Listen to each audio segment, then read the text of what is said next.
എല്ലാ ഫുട്ബോൾ ഫാൻസും കണ്ടിരിക്കുന്ന ഒരു ടൂർണമെന്റ് ആയിരുന്നു ഈ കഴിഞ്ഞ ആഫ്കോൺ. സത്യം, ഒരു പുള്ളി സ്റ്റാൻഡില് ഫുൾ മാച്ച് സ്റ്റാച്ചു ആയിട്ട് നിൽക്കുമായിരുന്നു. സോഷ്യൽ മീഡിയ റീച്ചിന് വേണ്ടി ആൾക്കാർ എന്തൊക്കെയല്ല ചെയ്യണത്. അതിന് പുള്ളി സോഷ്യൽ മീഡിയ റീച്ചിന് വേണ്ടി അങ്ങനെ ചെയ്തത് നിന്നോട് ആരാ പറഞ്ഞത്?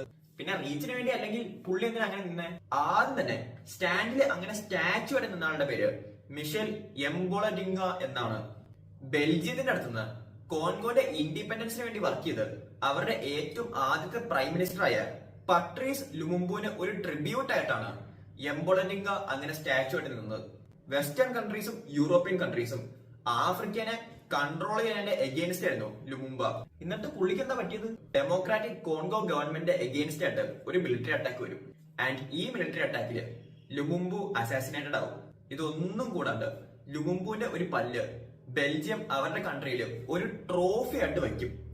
ആൻഡ് 61 വർഷം കഴിഞ്ഞിട്ടാണ് ഈ പല്ല് കോൺഗോയിലേക്കും ലുമുംബുയുടെ ഫാമിലിയുടെ കയ്യിലേക്കും തിരിച്ചെത്തണത്. ഈ ഫാക്ട്സ് ഒക്കെ എവിടെ നിന്നാണ് കിട്ടണത്? ഇങ്ങനത്തെ ഫുട്ബോൾ ഫാക്ട്സ് അറിയാൻ സബ്സ്ക്രൈബ് ചെയ്താൽ മതി.